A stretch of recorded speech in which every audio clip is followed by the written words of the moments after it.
Welcome everyone, Costini here with a discussion about Total War Warhammer 3 Immortal Empire's Legendary difficulty and my top 5 tips for anyone looking to play a campaign on Legendary difficulty. Now the first question people might have is why would you want to play on Legendary as opposed to a lower difficulty? Even, say, very hard difficulty? Well, it comes down to AI bonuses. The more bonuses the AI gets, the more of a threat they can be on the campaign map, the bigger the empires they have that they can build. So if you're looking for a campaign where you will face an opponent, especially early on, that can give you a real challenge, that's what Legendary will provide. And also in the long term, Legendary difficulty can result in stronger AI empires building up faster. So you don't have to wait, say, 100 turns for any kind of significant force to oppose you. That will happen faster in a campaign. Some campaigns will be much harder early on. Other campaigns will be harder as you play through them. So, when we're thinking about Legendary, upkeep, what the game says, upkeep costs, enemy factions will field more armies and make swifter campaign progress. But what does Legendary difficulty actually do? Well, the AI gets lower recruitment costs, lower construction costs, less upkeep on their units, more money. You will have less money, you'll start with less money, they will start with more money, and the way the AI handles things on the campaign map will be better. Now, the difference between Legendary and Very Hard is that on Very Hard, the AI just gets slightly less in terms of the benefits. It's mostly the same, it's very close to one another, but on Legendary, the AI just gets a couple more bonuses. Of course, Legendary does have its own issues in respect to this. You don't have the ability of manual saving, quick saving, anything like that. You only get one quick save. Now, the problem with that is, well, you can lose a lot of campaign progress if you lose that one autosave. I've certainly had that happen before. Less in Warhammer 3, more in Warhammer 1 and 2, so that is an issue. You can always back up your saves if you want to save scum, if you will, or if you just want to ensure that your saves don't get destroyed for whatever reason. You can always go into the app data, roaming, creative assembly, Total War Warhammer 3 folder, and just go save and back up stuff if you just want to be safe on things. That's what I do, just safety purposes, because I certainly have had saves being lost because of the autosave mechanic. Although you can always save in the cloud if you so desire. The problem, though, with those autosaves is it will affect your performance. I think the game's performance will degrade. Like every time you enter a battle, every time you exit a battle, every time you end the turn, the moment you click that end turn button, the moment that end turn actually ends, you will always get an autosave. So that will affect performance. It will affect performance going to battles. It will affect performance getting out of battles. It will affect the performance on the enter timer. So just be aware of that. If you're not particularly happy with that, you can play on Very Hard, but keep in mind the AI will not get the same kind of benefits. Now, as for battle difficulty, because there are some people who will play on Legendary for all the AI benefits on the campaign map, but will play on something like normal battle difficulty. Here's what battle difficulty actually does. So, Very Hard battle difficulty will change the AI tactics, all well and good. Whether or not the AI ends up being better for it, that's a bit of a discussion. Some people will argue that the AI actually will generally perform better on lower difficulties because it won't try to react to everything you're doing and will just hurl its army against you. Believe it or not, the AI can achieve better results if they do so. But what battle difficulty also does is that battle difficulty affects the auto-resolve results that you get against the AI. And, more importantly, the battle difficulty also affects AI aggression, even against other AI factions. One of the complaints in Warhammer 3, from the launch, really, of Immortal Empires, is that the AI can be too passive. Well, if you set the battle difficulty to Very Hard, it certainly won't be passive at all. It is important to note that if you change the battle difficulty, and you certainly can change it throughout the course of the campaign, let's say you change it because you're sick and tired of fighting every battle, the loading times are long, but if you change it, that will affect AI behavior and make the AI more passive. So bear that in mind if you're playing on if you're looking to get the proper legendary, very hard experience, that you need to keep this difficulty as it is. Now, this will lead to more manual battles that you'll have to fight. It is one of the problems in the game. But ultimately, it will lead to better and stronger AI empires being formed, as opposed to weak ones that you'll just steamroll over.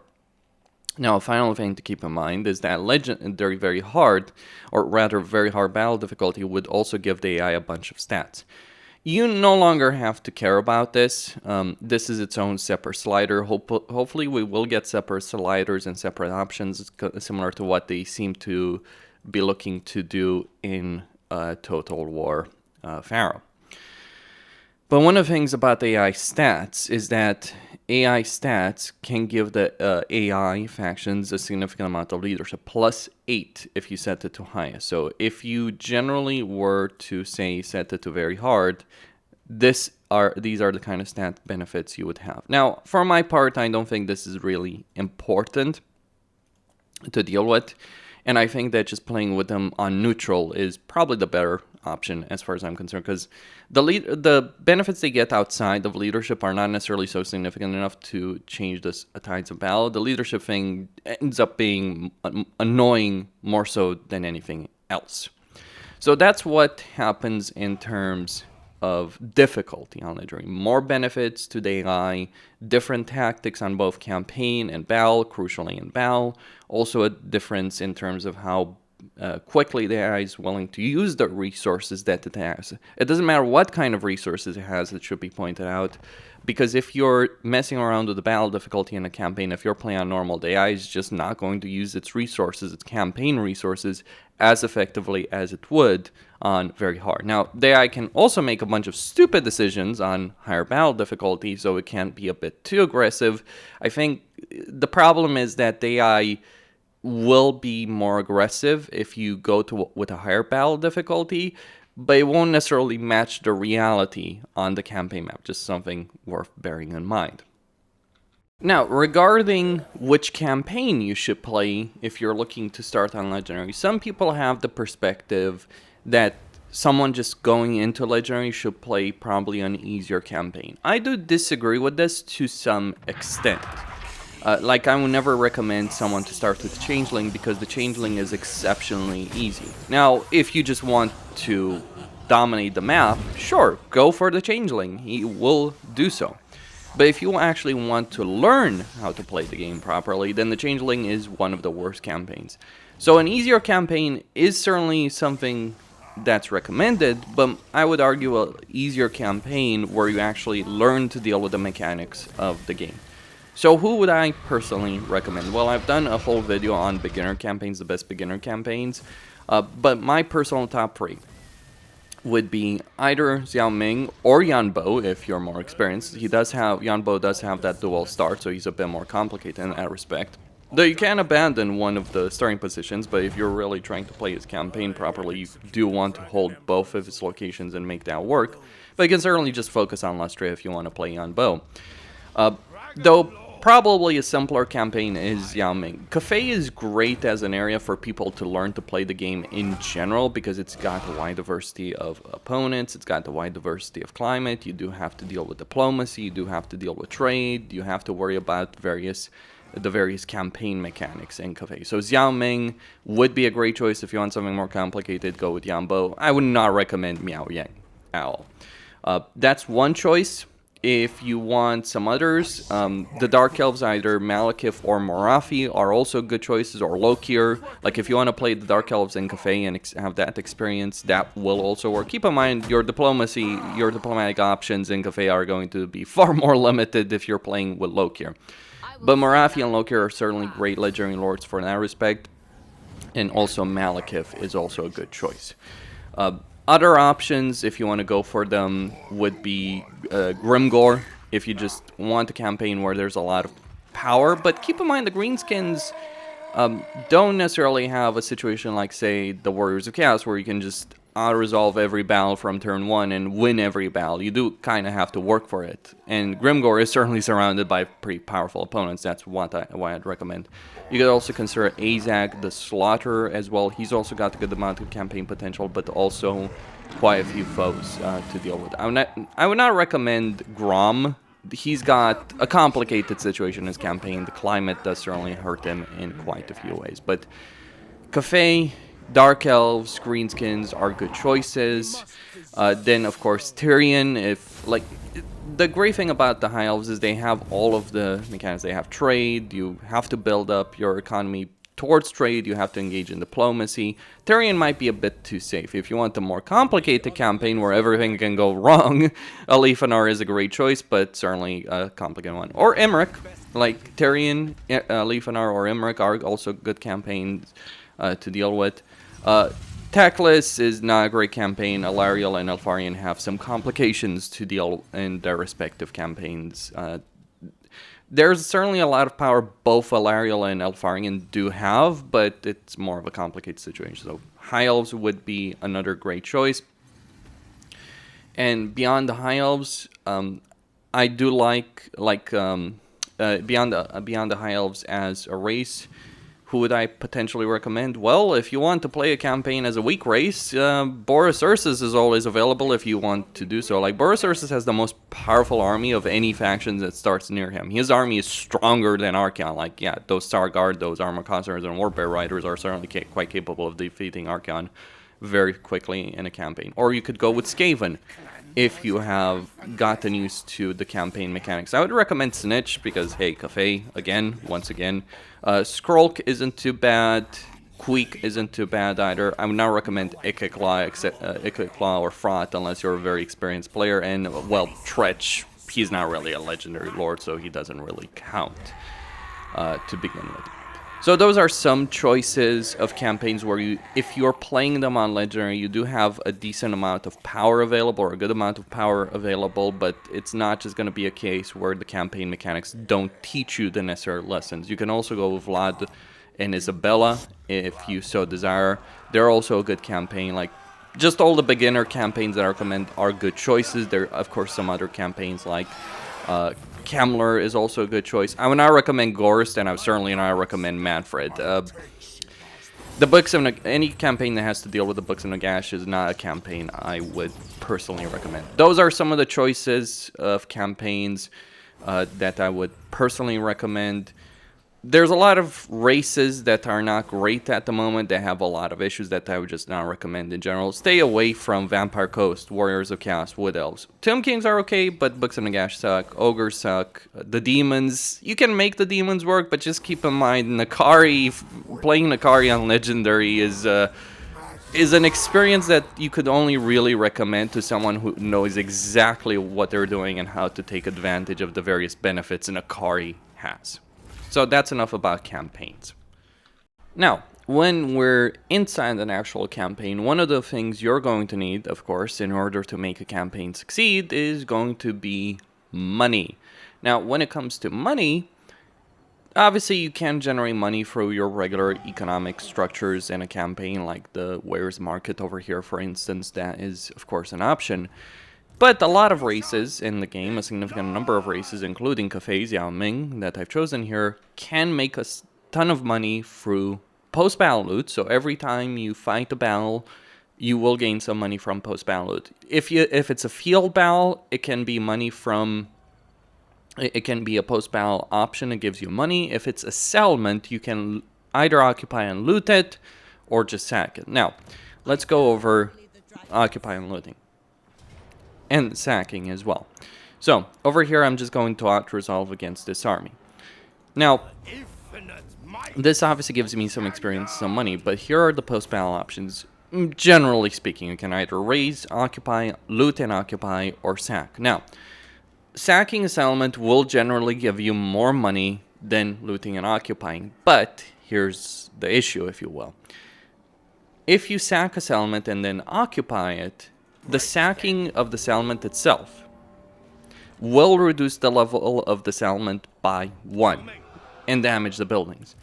And occupying a settlement even regular occupying will also reduce it by a further 1. So you end up in this situation where you may lose quite a few levels to a settlement. Generally speaking, I would say that sacking the minor settlements in particular can be fine. Sure, you'll be reducing them to tier 1, but it's not the minor settlements that you generally need in a campaign, it's the provincial capitals for the sake of unit recruitment. Especially like hero options, higher end units. So let's say you're attacking a tier 5 settlement, reducing that to tier 3 is not a great idea. So in that case, you might either want to occupy it or loot and occupy. Now keep in mind, looting and occupying it, if you're doing it in an entire province, it will cause a significant amount of public order issues, whereas just sacking a settlement then occupying will create less issues. Now, rebellions don't need to be an issue, because if, say, for instance, I would take over this entire province through looting and occupying the settlements, getting a rebellion over here would spark in Shangyang. Which is not really an issue because it's just free money, free experience, basically, if you do get that. However, if you don't control the provincial capital of a particular province, the rebellion instead will spawn on the first settlement you've taken over, because that will be considered your quote-unquote provincial capital. So, for instance, if I had taken Taizu as the first settlement over here, and I had not captured Shangyang by the time a rebellion sparked, it would have been created in Taizu, even if I had taken the Shrine of the Alchemist. Just something to be to bear in mind over there. But rebellions can be, of course, quite a bit of money. If you're playing on Legendary, one of the things you're going to have to deal with, and there is a mod that removes it, is the public order difficulty level modifier. It's -8 on Legendary. This is genuinely an annoyance. Again, there is a way to remove it. It's not necessarily an upside to remove it, because you, as I said, rebellions are money. It's just less annoyances with rebellions, less having to worry about that at all in a campaign. So that's one of the ways to earn money, but just keep in mind the downsides. You're, of course, going to damage the structure. Like, for instance, I sacked Hanyu Port over here, and it's going to take me money to rebuild the port over here in this particular province. Now, of course, another way to earn money is via diplomacy. Going to a faction, and getting any kind of agreement from that faction can be a good source of cash. So, say for instance, I want to go to Miaoying, I declare war on the rebel lords of Nanyang, and that would be a trade agreement at 120 20 gold.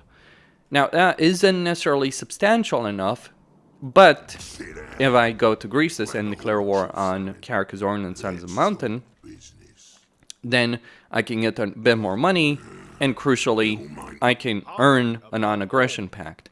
And then to just troll things even further, if I wait a couple of turns, or even at the turn I made the agreement, I can get the peace treaty with the factions I just declared war on. And that can be a good source of cash in a campaign. Now, of course, the reason you want so much cash in a campaign is to recruit more armies. One of the things that is important to understand when you're thinking about money and when you're thinking about spending money is it doesn't matter if your economy is in the red or the green. Well, it obviously matters if it's in the green, but if you're in the red, that can be fine as long as you can maintain your economy for a couple of turns. Like here, let's say I was losing 1,000 income every turn. It would not matter because I would be fine for 16 turns, assuming I was not spending money on other things. But generally speaking, you will want to get the second army as quickly as possible. This is turn 4 of this Yao Ming campaign. And in some campaigns, you might want to start recruiting at second army from turn 1. In other campaigns, you might want to wait up until a point like this. Now, generally, there's commandments that will increase local recruitment capacity. Since I've gone Yang in this province, I've also gotten increased recruitment capacity and lower costs. So now what I'm looking to do is get 2 full stacks of troops acquired as quickly as possible in this particular campaign. Because that's how you dominate the campaign map. That's how you handle the things on Legendary. A single army, no matter how strong, is just not going to cut it on Legendary. Or it might, but you are then going to encounter some other issues in the campaign if you don't get a second army, tertiary army even.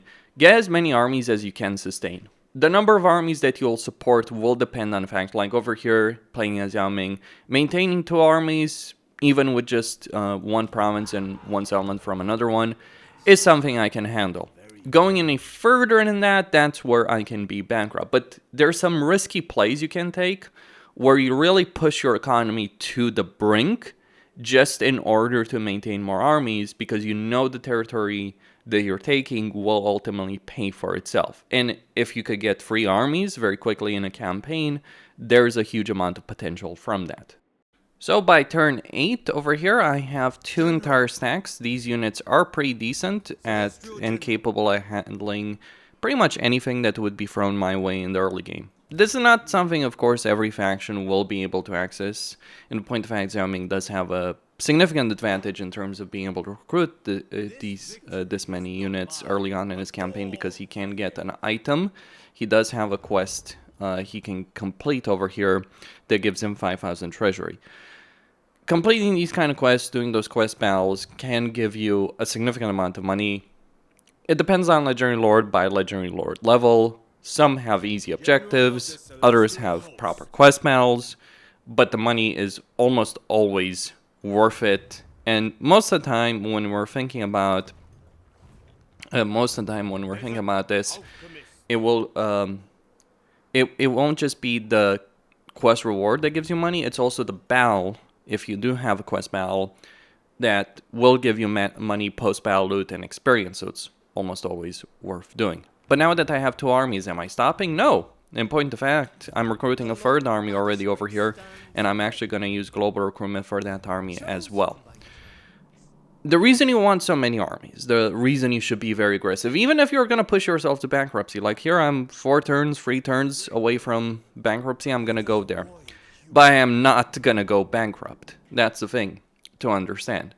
Because I'm about to hit Snitch over here in this particular campaign, wipe him out, and once he's wiped out, I will be in an incredibly dominant position.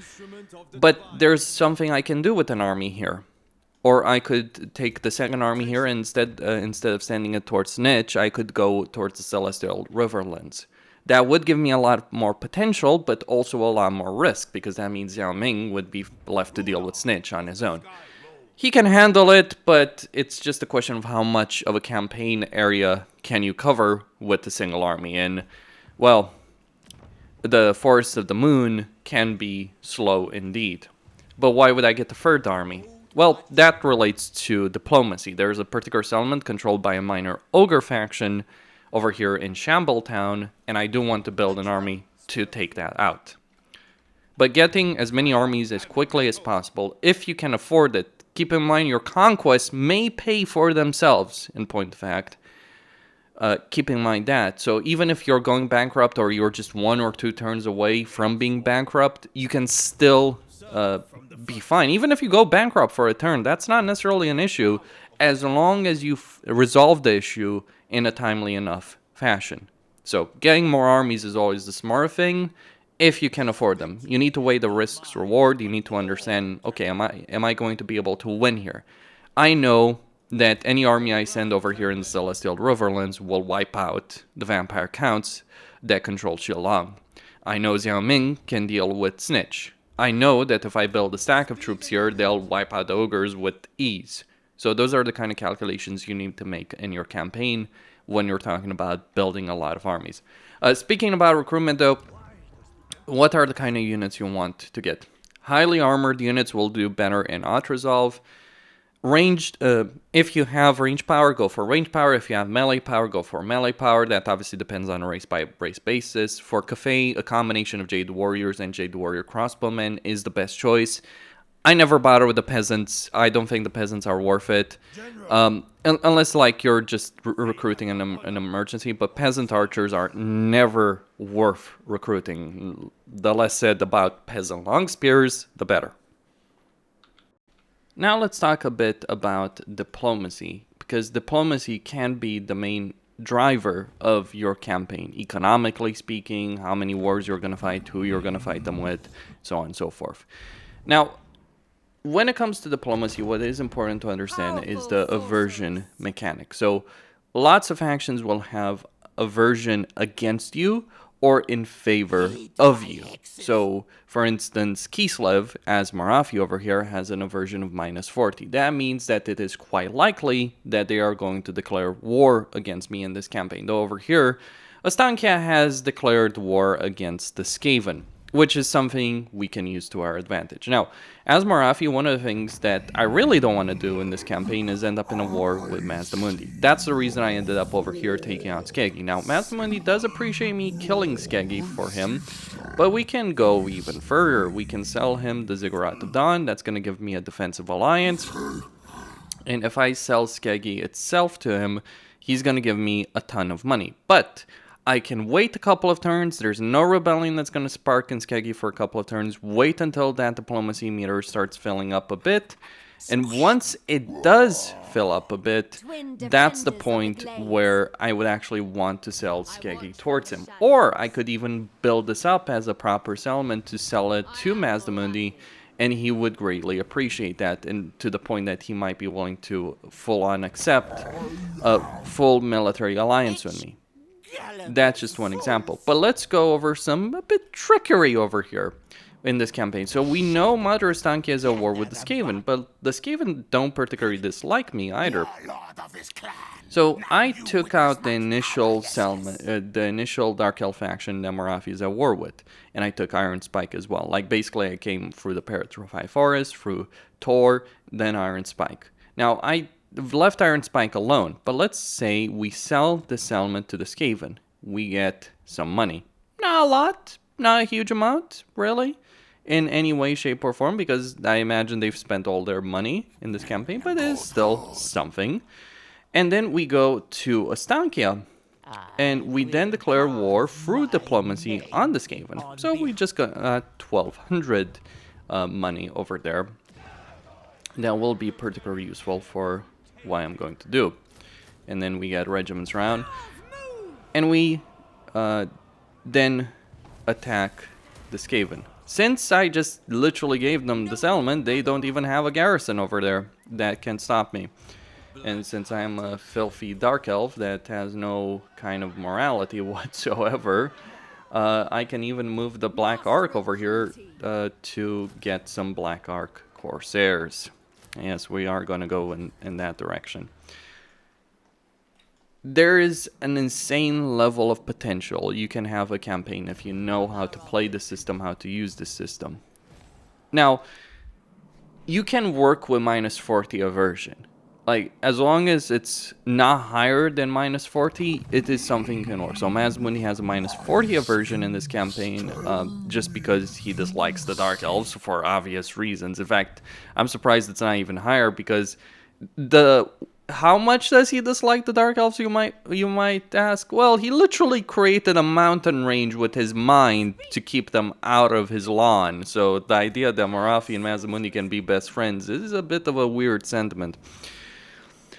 But as long as it's not a -100 aversion, which certain factions will feel towards you, in particular for the Dark Elves, it's generally the High Elves that have that kind of level of aversion. So entertaining diplomacy with the High Elves is difficult. Entertaining diplomacy with anyone else is not so difficult. It is, in point of fact, extremely doable to have great diplomatic relations with a significant number of factions.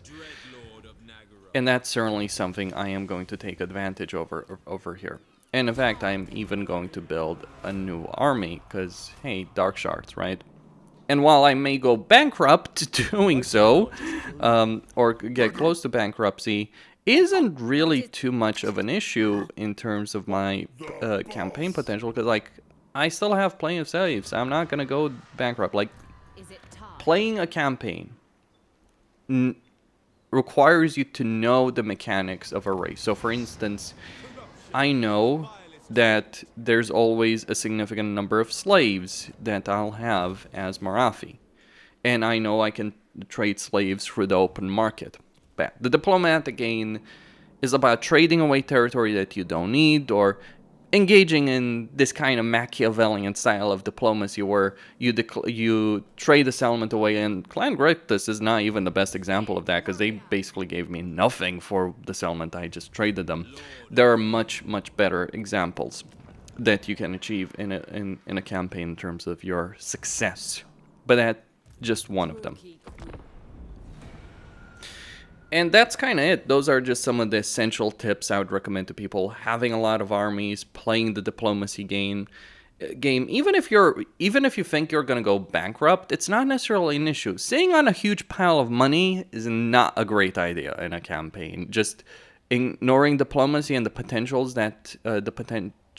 that does exist in diplomacy is also a pretty bad idea on numerous levels, because there's a lot of things you can make work with diplomacy. And from point of fact, one of the things I could do over here is just build up Skeggy, then sell out to Mazdamundi, secure that military alliance. Though I don't necessarily care too much about the military alliance with Mazdamundi,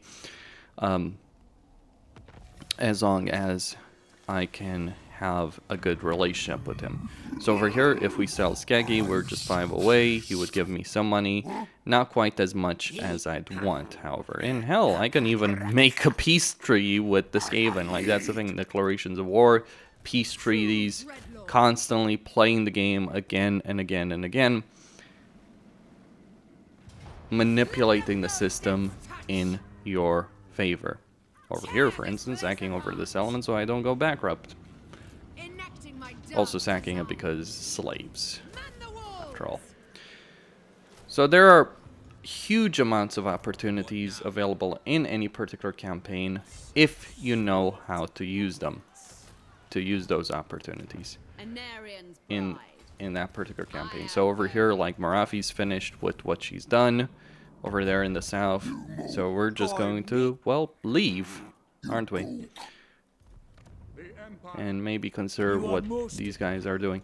One of the things I could have done is declare war on the New World colonies and sold that territory to Mazdamundi as well. But for right now, I'm just going to accept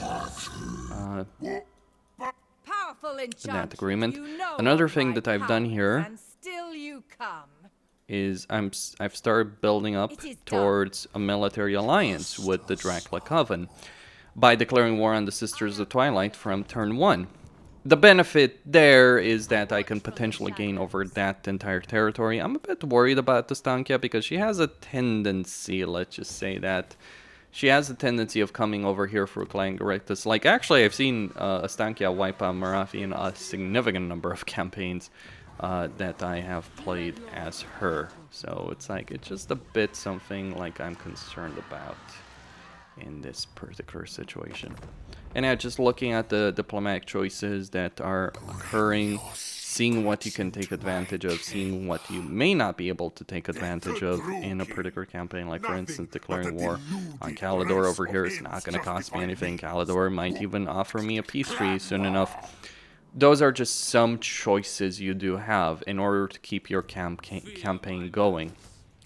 And over here, for instance, like...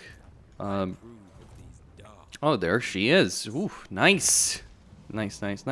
Might even want to declare war on her over there before she becomes a menace. But various choices, and it's just about risk management, really, if you want to know what it requires. Well, you're gonna have to pay me for that if you want me to declare war. Like, never do something for free when you can be paid for it. That is my motto in playing in Immortal Empires. Like, always nickel and dime the AI, because the AI is not gonna use its money in an effective manner. You might as well use their money. Now, keep in mind, you can make the AI not necessarily go bankrupt. That is highly unlikely, but you can certainly take away a lot of the money the AI has. So sometimes you might want to be merciful and not take all, like if you want the AI to achieve something. But I know Masamundi is always going to achieve something. Now, with all of that in mind, let's talk a bit about confederations, because confederations are something that quite a few people have struggled with in a campaign. Here's the key to Confederation success. The key to Confederation success is having a good relationship with the faction you want to confederate. So a military alliance is ideal, and also being at war with their enemies. So regardless, though, having good relationships with the factions you're looking to confederate is key, but also them being extremely weak. Now, I would have preferred if the Dracula Coven over here had not just been almost wiped out in this situation before before looking to confederate them. Though there are certainly some opportunities that get opened over here, even with a weak faction. So for instance,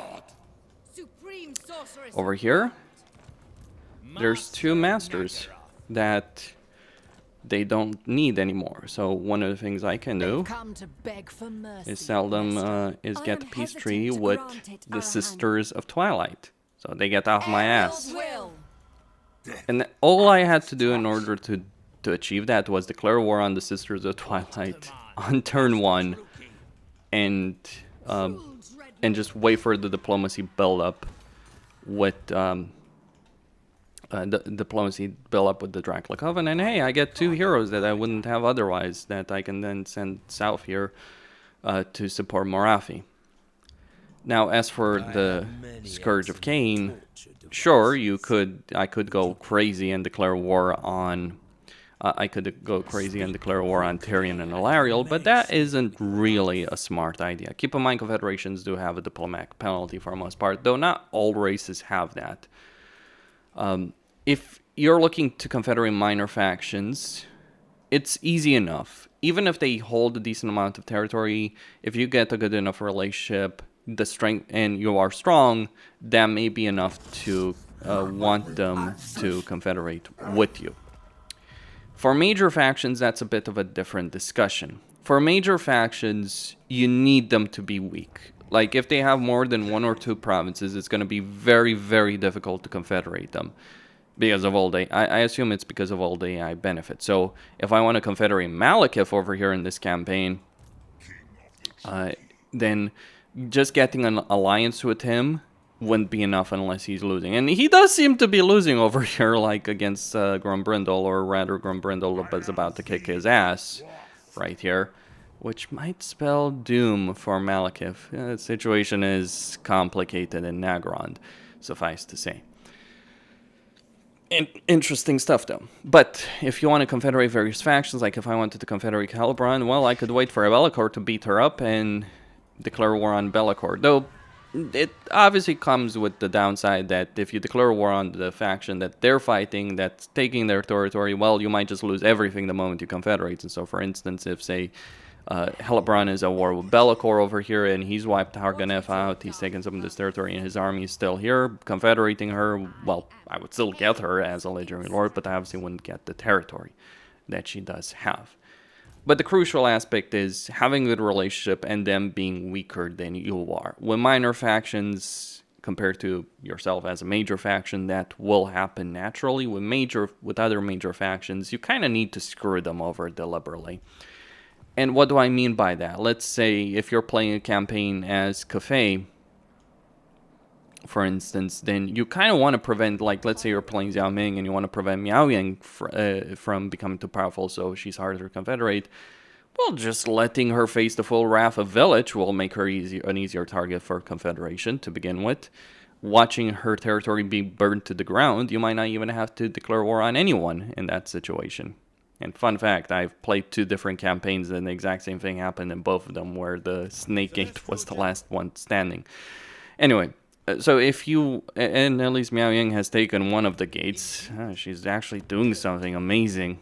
And actually seeing Miao Yang do something in a campaign is an astounding feat. But still, if you want to confederate a major faction, you need to ensure, don't sell them territory. Like, if you're selling territory to a major faction, accept that it's not going to work out well. There's also a penalty with that. So if a faction takes over territory, or if you sell them territory, there's a penalty that the game implements towards Confederations. So if you want to confederate a faction, you need to ensure that they're not taking territory for a decent length of time, and that they have very little territory to begin with, and ideally that they're getting crushed militarily. Those are the keys, if you will, towards Confederation. That's all I had to say. Costin here signing out. Don't forget to subscribe, like, and enable notifications, and stay tuned for more.